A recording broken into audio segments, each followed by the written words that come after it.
السلام عليكم ورحمة الله وبركاته. بسم الله والحمد لله والصلاة والسلام على رسول الله صلى الله عليه وعلى آله وصحبه ومن والاه، وبعد. ارشاد باری تعالی ہے وَلِتُكْمِلُوا الْعِدَّةَ وَلِتُكَبِّرُوا اللَّهَ عَلَى مَا هَدَاكُمْ وَلَعَلَّكُمْ تَشْكُرُونَ.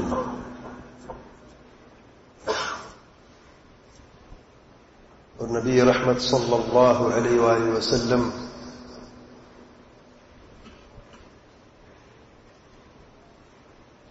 سے سیدنا عبداللہ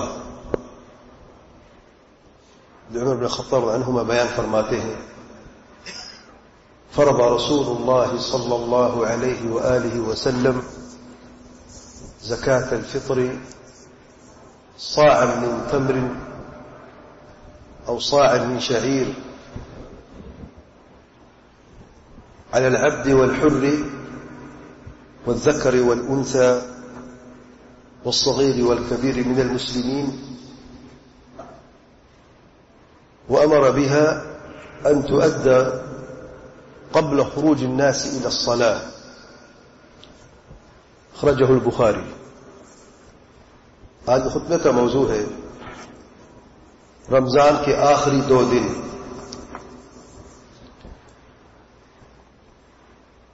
رمضان کے آخری 2 دن بچے ہیں.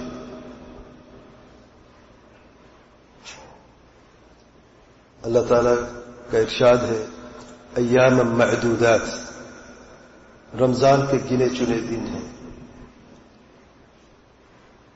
بڑی تیزی سے یہ دن گزرے ہیں اور ہم سب جانتے ہیں کہ کیسے گزرے ہیں.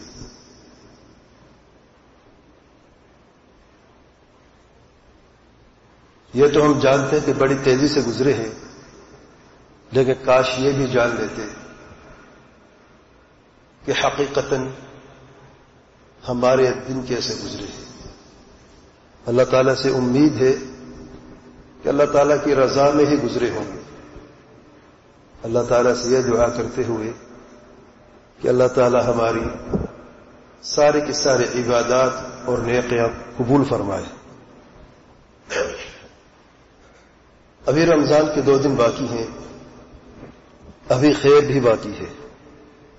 ان 2 دنوں میں ہم نے کیا کرنا ہے، چند عملی باتیں کرتے ہیں. ہو سکتا ہے کہ ان باقی 2 دنوں میں ہماری زندگی بدل جائے. 5 کام ہم نے کرنے ہیں ان 2 دنوں میں. نمبر 1، لیلۃ القدر ابھی باقی ہے اور آج کی رات 29 کی رات ہے. اور اللہ تعالیٰ کے پیارے پیغمبر علیہ الصلوۃ والسلام نے فرمایا لیلۃ القدر کو تلاش کرو رمضان کی آخری 10 راتوں کی طاق راتوں میں. طاق راتوں کی آخری طاق رات ابھی باقی ہے. لیلۃ القدر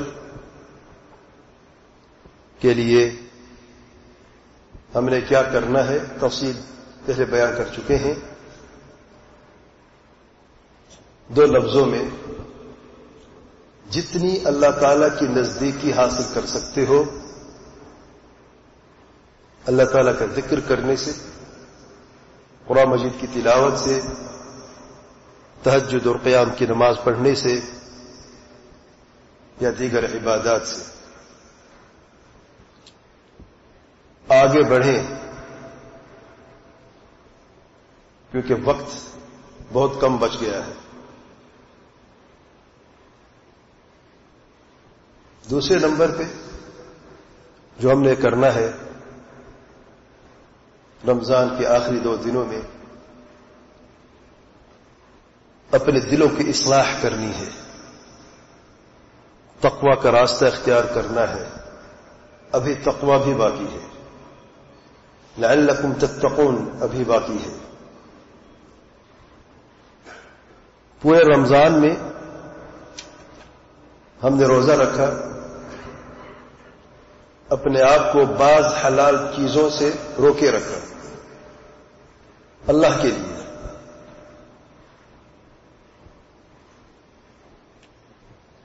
اور یہ سب ہم نے صرف اس لیے کیا ہے تاکہ ہم اپنے دل سے روزہ رکھنا سیکھ لیں. جیسا کہ پیٹ کا روزہ ہوتا ہے اس سے زیادہ اہمیت دل کے روزے کی ہوتی ہے. اپنے خواہش نفس کو روکے رکھنا، محرمات سے دور رکھنا، اللہ تعالیٰ کی نافرمانیوں سے پرہیز کرنا، کیونکہ ابھی تقویٰ باقی ہے. دل کی اصلاح اگر پچھلے 27 دنوں میں ہم نہ کر سکے، ابھی 2 دن باقی ہیں، ابھی ہم کر سکتے ہیں. اور تقویٰ کے لیے اخلاص لازمی ہے. اور ہم نے روزے سے اور تراویح سے اور دیگر عبادات سے اگر اخلاص نہیں سیکھا ہے تو کچھ بھی نہیں کیا ہے.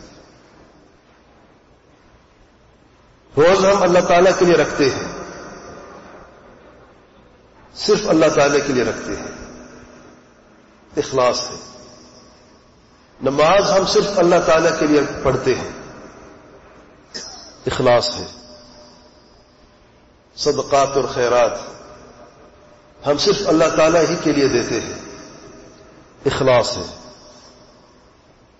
اور اخلاص توحید کی بنیاد ہے، کلمہ توحید کی شرطوں میں سے ہے. تو دوسرے لفظوں میں یہ سارے کے سارے اعمال عبادات ہیں اور توحید پر قائم ہیں.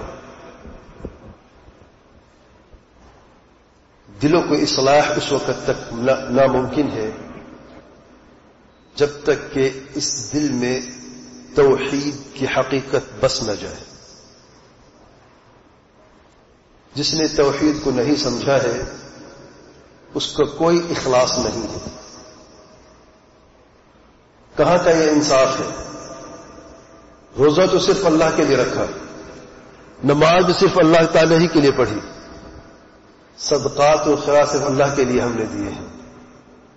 لیکن ہمارے دعائیں، ہماری قربانیاں، ہماری نظر و نیازیں، ہمارا توکل، ہمارا ڈر، ہماری امیدیں اللہ تعالیٰ کے لیے بھی ہیں اور کسی اور کے لیے بھی ہیں. ایسے شخص کے دل میں اصلاح قریب سے گزر کے نہیں گئی، کیونکہ اس دل میں ابھی توحید باقی ہے. تقویٰ کا راستہ اختیار کرنا ہے، اللہ تعالیٰ سے ڈرنا ہے، توحید کو سمجھنا ہے، سچا پکا موحد بننا ہے. ابھی 2 دن باقی ہے. اور تقویٰ میں اخلاص کے ساتھ اتباع بھی لازم ہے. دلوں کی اصلاح بغیر اتباع کے ناقص ہے، کیونکہ کلمہ توحید جب ہم پڑھتے ہیں لا الہ الا اللہ محمد الرسول اللہ، لا الہ الا اللہ اخلاص ہے، محمد الرسول اللہ صلی اللہ علیہ وآلہ وسلم اتباع ہے، توحید ہے اور سنت ہے. جس دل میں یہ 2 چیزیں ہیں ایسا دل متقی اور پرہیزگار ہے، صاف اور پاک ہے. اور جس انسان کا ایسا دل ہو وہ انسان متقی پرہیزگار ہوتا ہے، اللہ تعالیٰ سے ڈرنے والا ہوتا ہے، پر زندگی کو بدلنے والا ہوتا ہے. تیسرے نمبر پر جو ہم نے کرنا ہے ان 2 دنوں میں،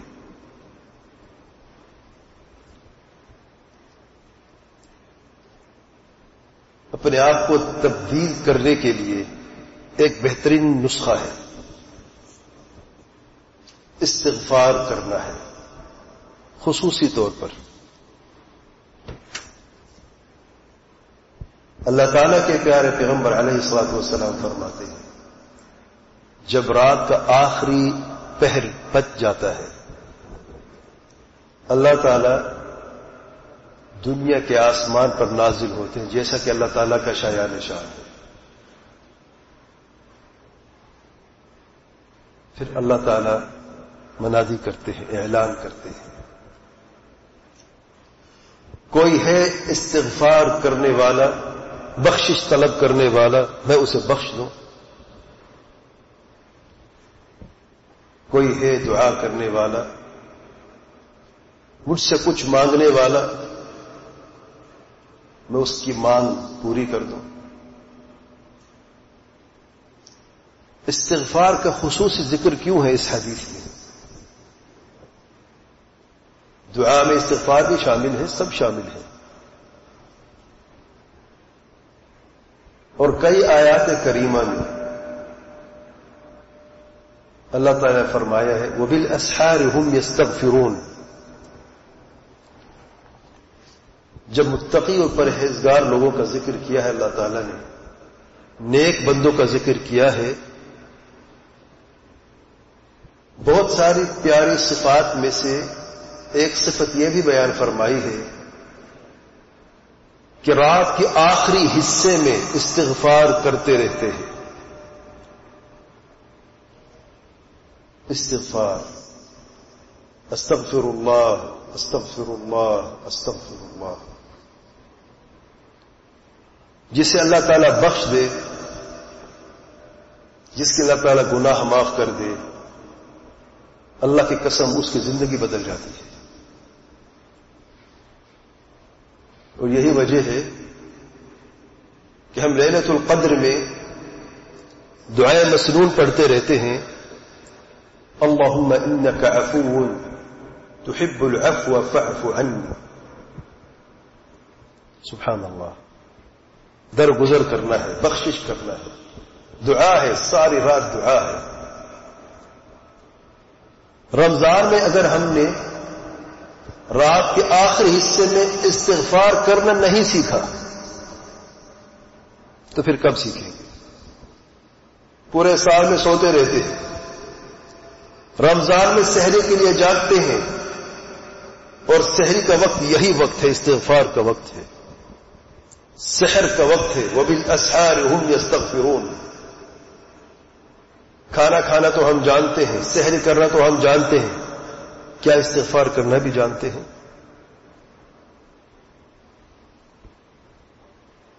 واللہ میرے بھائیو،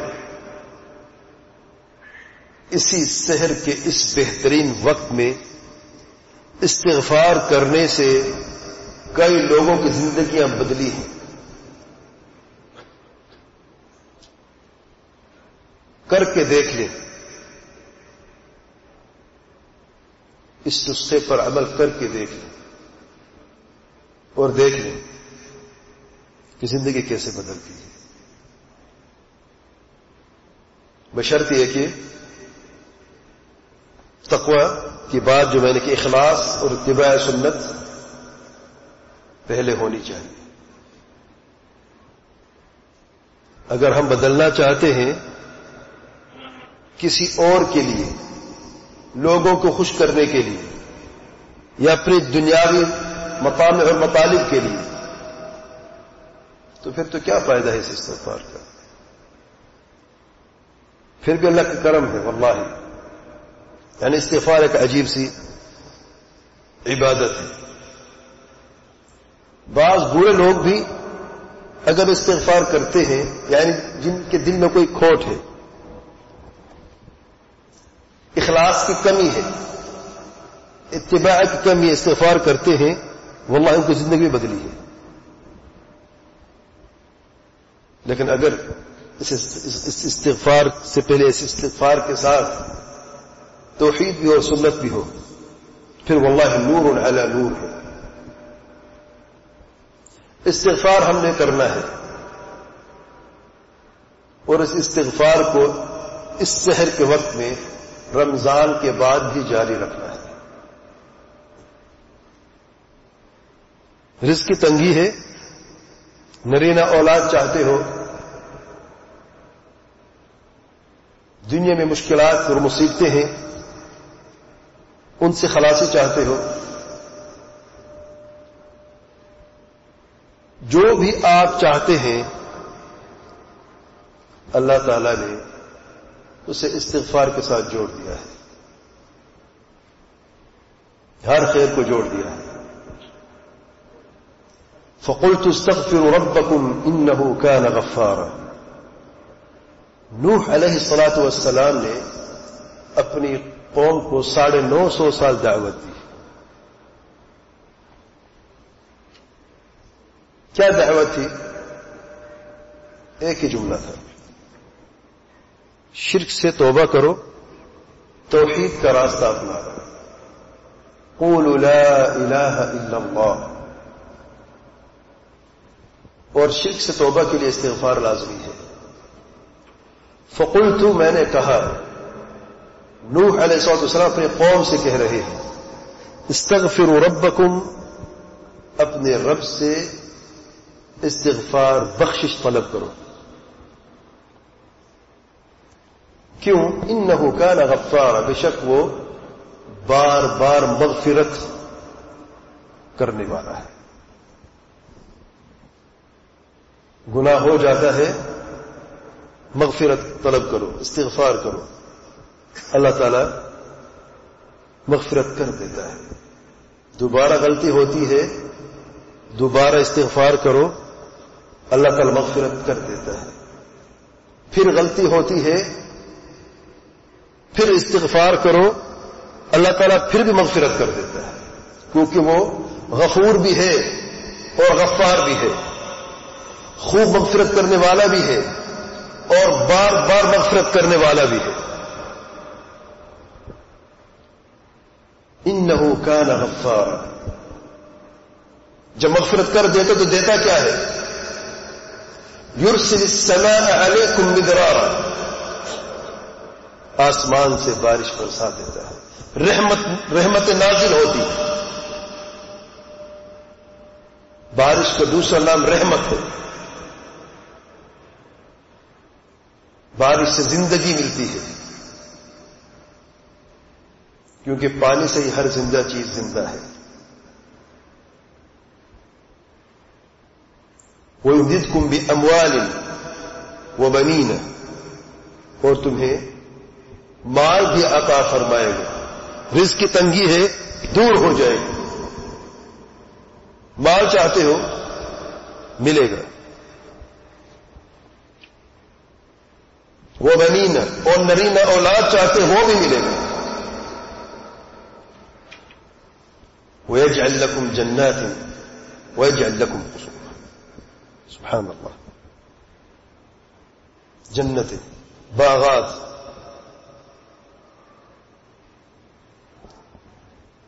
اور انہار، وَيَجْعَلْ لَكُمْ انہارا، باغات ہے، نہریں ہیں، پانی ہے، فراوانی ہے، خیر و برکت ہے، برکت والی زندگی ہے۔ زندگی بدلی ہے کس چیز سے؟ استغفار سے۔ استغفر اللہ، استغفر اللہ، استغفر اللہ۔ ما لکم لا ترجون للہ وقارا، تمہیں کیا ہو گیا ہے؟ اللہ تعالیٰ کے وقار اور تعظیم کیوں نہیں کرتے جیسے کہ تعظیم کرنے کا حق ہے؟ مغفرت، استغفار کیوں نہیں کرتے پھر تم لوگ؟ سبحان اللہ۔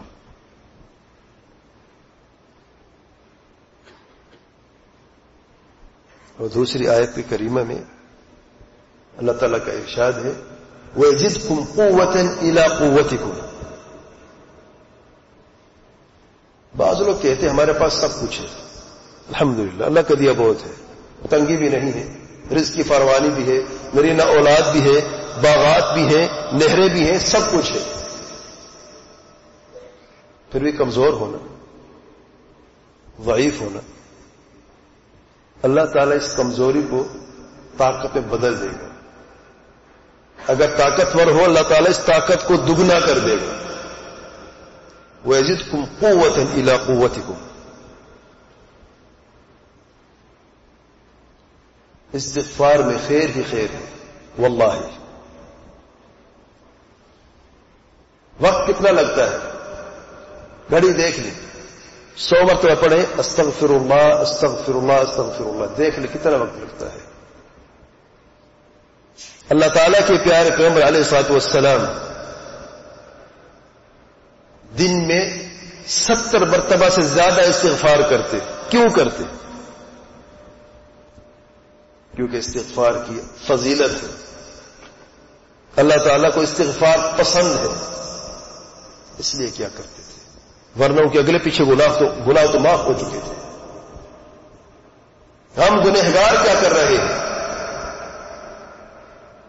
ہمارے پاس 2 منٹ نہیں ہے 100 مرتبہ استغفار پڑھنے کے. یہ ہماری زندگی ہے.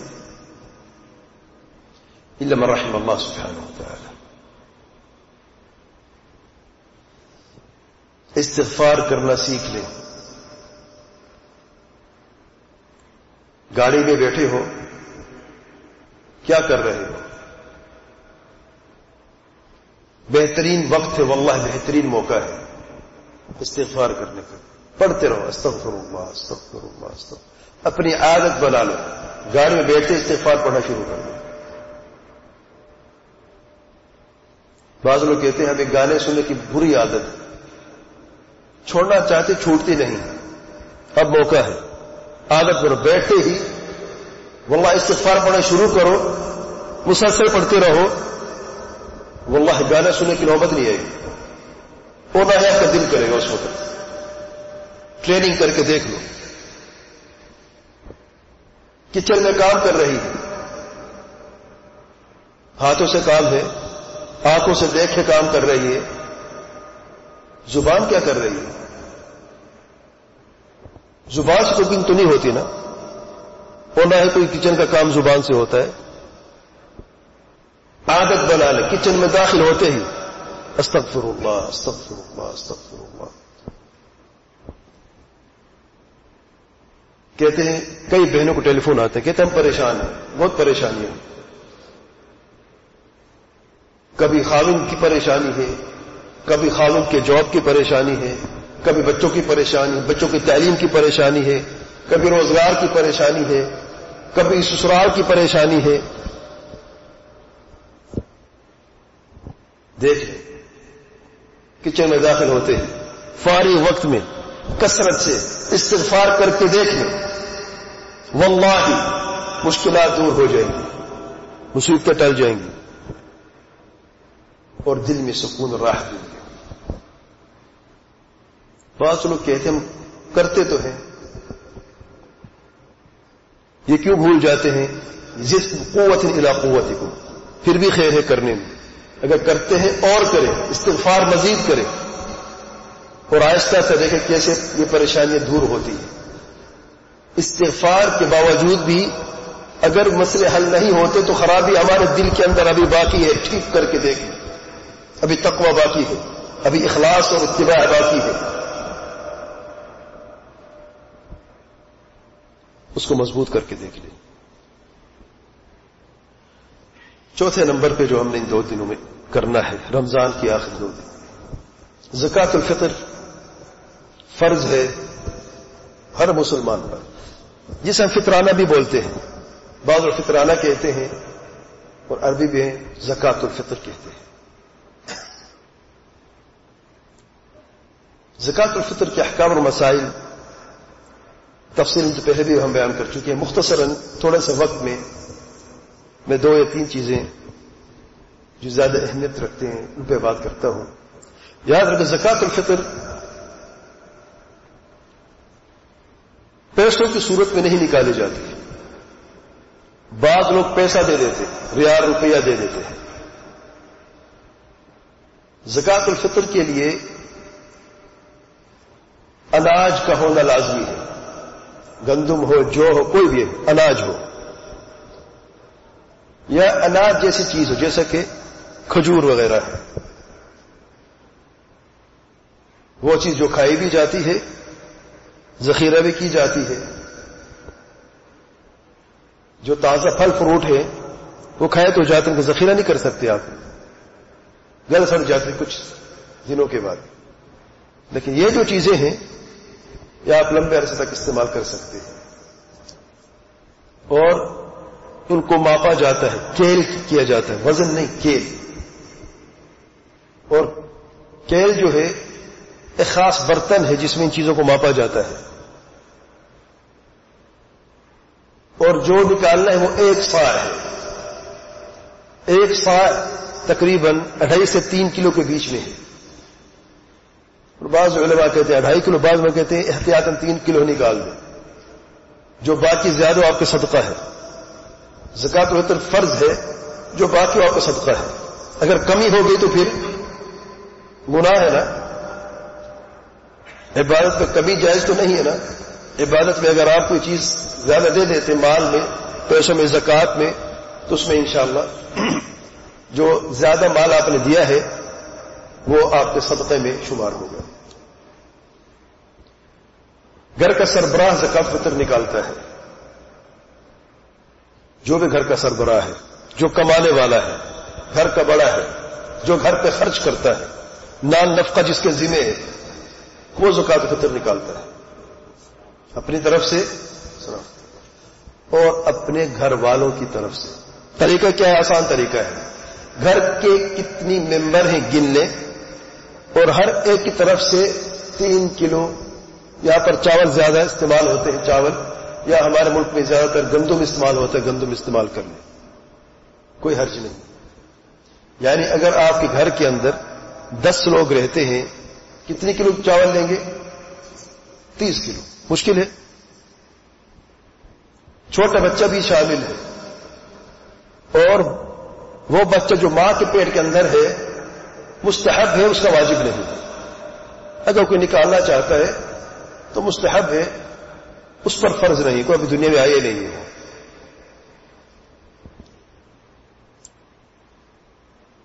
اور نکالنے کا وقت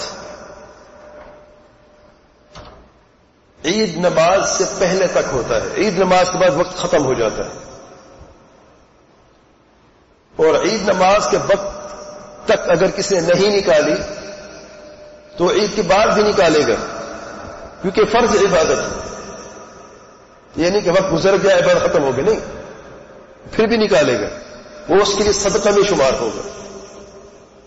ہاں اگر کوئی عذر شرعی ہے، کچھ شخص بیمار ہے یا سفر میں ہے، کوئی اور نہیں جس کو وکیل بنا سکے آسانی سے، عذر شرعی ہے تو اس کی تو معافی ہے، لیکن عذر شرعی نہیں ہے، نہیں نکالی، پھر یاد ہے چلو نکالنی ہے، یا گھر میں رکھ رکھے بھول گیا ہے تو نماز کے بعد اسے نکال دیں۔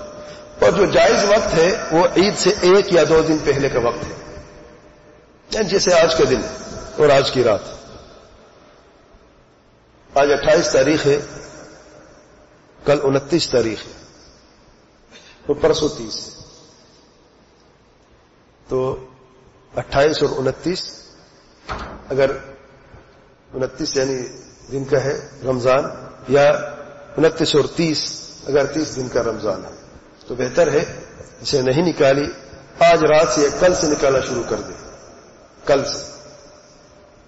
اور بہتر جیسے میں نے کہا ہے جو مستحب وقت ہے وہ عید نماز سے پہلے اور فجر نماز کے بعد، فجر نماز پڑھ لیں، فجر کی نماز، اور پھر عید کی نماز کی طرف روانہ ہوتے ہی بعض سلف خود اپنی بوریاں اپنے کندھوں پر اٹھا کے جاتے تھے، فجر کی نماز پڑھ لیتے تھے با جماعت، اور پھر جب عید گاہ کے لیے، عید نماز کے لیے جاتے تو اپنے کندھوں پر بوریاں اٹھا کے راستے میں جاتے فقراء کو تقسیم کر دیتے۔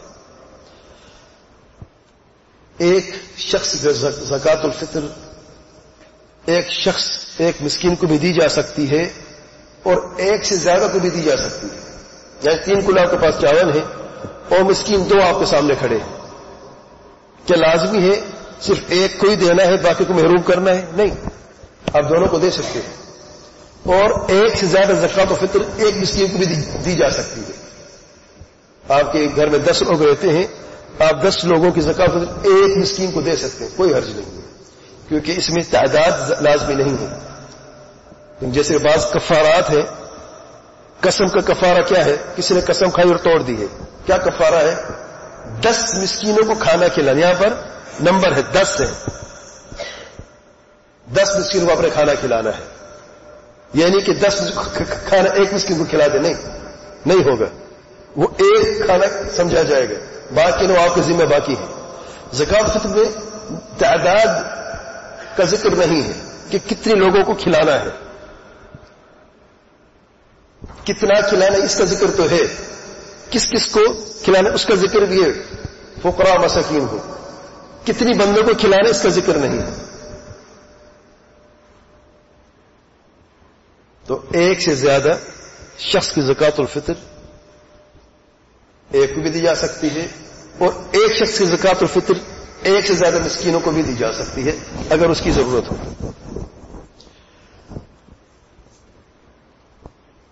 5واں کام جو ہم نے کرنا ہے رمضان کے آخری 2 دنوں میں,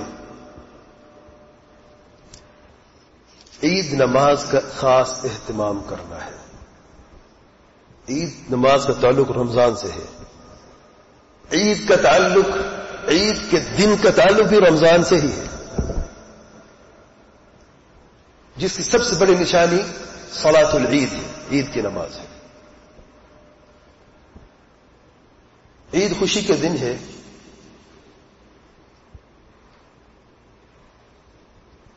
اور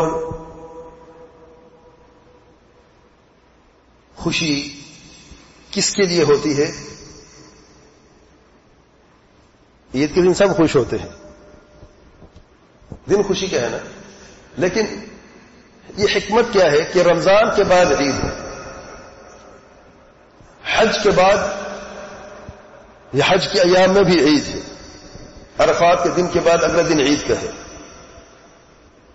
باقی دن ایام التشریق عید کے دن ہے, خوشی کے دن ہے. ذرا غور کیا ہے, عید یا تو رمضان کے بعد ہے یا عرفات کے دن کے بعد ہے, اور ان 2 عیدوں کے علاوہ کوئی اور عید ہے ہی نہیں اسلام میں, صرف 2 عیدیں. تیسری عید, چوتھی عید کیوں نہیں بھائی؟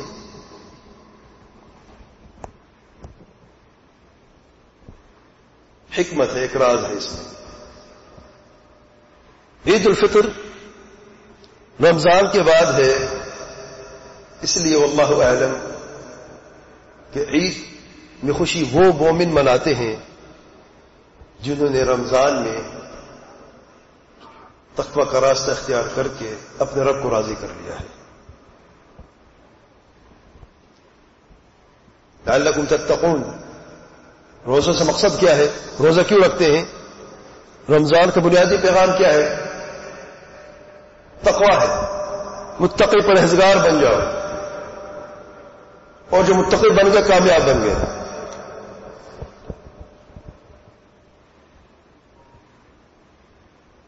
سبحان اللہ.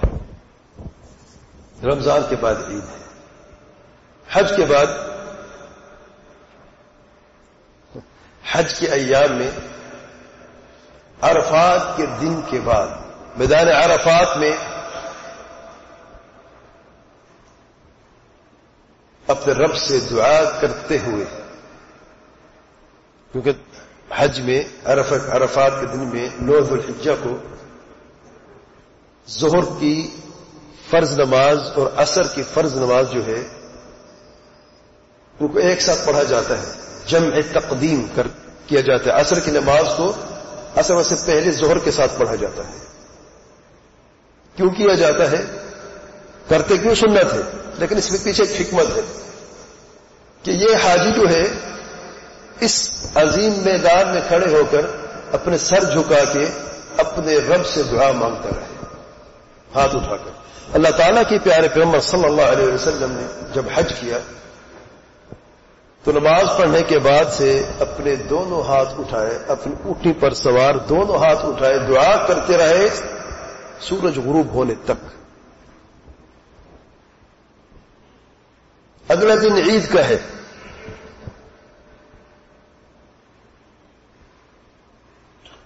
عید کے دن خوشی منائی جاتی ہے، کیونکہ الحج عرفہ، حج عرفات کے دن سے ہی ہوتا ہے۔ عرفات کا دن چھوٹ گیا تو حج بھی چھوٹ گیا، تو اصل حج 9 تاریخ کو ہوتا ہے۔ عید کی نماز کا اہتمام ہم نے کرنا ہے، کیونکہ عید کی نماز سب سے بڑی نشانی ہے عید کی۔ ہم خوشی مناتے ہیں، لیکن خوشی منانے والے کو اللہ تعالیٰ سے ڈرنا چاہیے۔ اس کریم کا یہ کرم تو ہے کہ اس نے ہمیں خوشی منانے کی اجازت تو دی ہے، تو خوشی مناتے ہوئے اپنے رب کو کہیں ناراض نہ کر لینا۔ خوشی کا طریقہ بھی ایسا ہونا چاہیے کہ اللہ تعالیٰ ان خوشیوں کو مزید دگنا کر دے۔ جس پر رب راضی ہوتا ہے اس کی زندگی میں خوشیاں خوشیاں ہوتی ہیں، اطمینان سکون کی زندگی ہوتی ہے، اس کی خوش و خرم رہتا ہے۔ اور جس کا رب ناراض ہوتا ہے اس کی زندگی تنگ ہو جاتی ہے۔ واللہ نہ مال کی کمی نہ دولت کی کمی، سب کچھ موجود ہے ایسے شخص کی زندگی میں جس نے اپنے رب کو ناراض کیا ہوا ہے۔ سب کچھ موجود ہے سوائے اطمینان اور سکون کے، دل کا سکون نہیں، خوشی نہیں ہے، چہرے پر پھیکی مسکراہٹ تو نظر آتی ہے، لیکن دل کا سکون اور اطمینان ہے، اور اس زندگی میں رونق کہیں نظر نہیں آتی۔ اللہ تعالیٰ سب پہ رحم فرمائے۔ عید کے دن جو سب سے پہلے کام کرنا ہے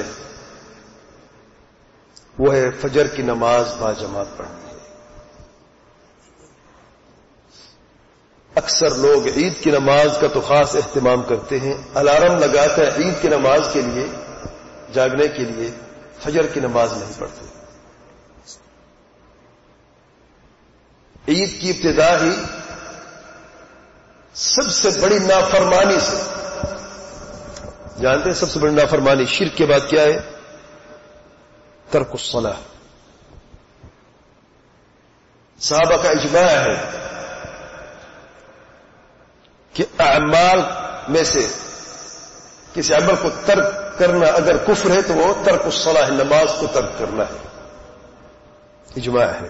باقی میں اختلاف ہے، لیکن نماز کو ترک کرنے والا شخص جو ہے وہ کافر ہوتا ہے۔ عجیب سا مسلمان ہے یہ، 24 گھنٹے پہلے رمضان میں پہلی صف میں فجر کی نماز کے لیے بیٹھا ہے، اس سے پہلے تہجد پڑھ چکا ہے، اس سے پہلے تراویح کی نماز بھی پڑھ چکا ہے، اور ساری رات میں عبادت بھی کرتا رہا ہے، قرآن کی تلاوت بھی کرتا رہا ہے۔ 24 گھنٹے کے بعد یہی شخص ہے فجر کی نماز سے سو رہا ہے، پڑھی نہیں۔ اللہ کے لیے مجھے بتائیں، اگر یہ ساری کی ساری عبادات جو ہم رمضان میں کرتے آئے ہیں اگر صرف اللہ تعالی ہی کے لیے ہوتی تو فجر کی نماز واللہ کبھی نہ چھوٹتی۔ جانتے خلل کہاں پہ ہے؟ اخلاص میں خلل ہے۔ اگر سچا اور پکا مخلص مسلمان ہوتا تو واللہ فجر کی نماز چھوٹتی نہیں۔ ہاں غلطی سے ایک نیند غلبہ ہو گیا ہے یا کوئی عذر شرعی وہ الگ بات ہے، اس کی بات نہیں کر رہا میں اس شخص کی بات کر رہا ہوں جو الارم ہی عید کی نماز کے لگاتا، فجر کی نماز کے لگاتا ہی نہیں، جس کی زندگی میں فجر کی نماز کی کوئی حیثیت نہیں ہے۔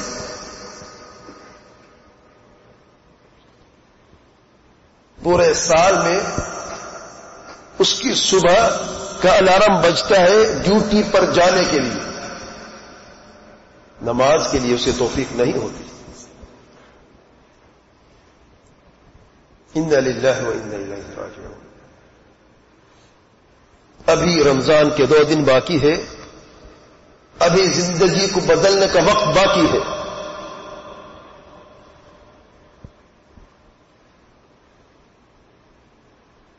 فجر کی نماز کا باجماعت اہتمام کرنا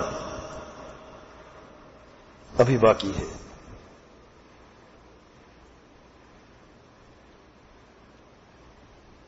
عید کے دن جس کی صبح فجر کی نماز کے بغیر ہوتی ہے اس کی کوئی عید نہیں ہے.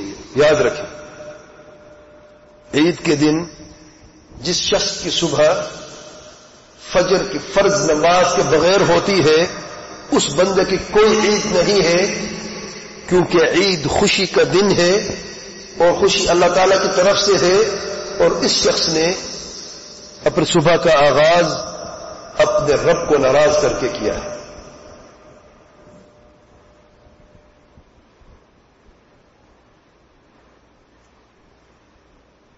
لیکن پھر بھی سب کچھ ختم نہیں ہوا. اگر کوئی ایسا شخص موجود ہے جو یہ کوتاہی کر لیتا ہے تو توبہ اور استغفار ابھی باقی ہے. اللہ کی رحمت سے کبھی نا امید نہ ہونا. واللہ اس کا کرم بہت وسیع ہے، اس کی رحمت بہت وسیع ہے. وہ رحمان اور رحیم ہے، وہ ہم پر رحم کرنا چاہتا ہے، ہماری مغفرت کرنا چاہتا ہے.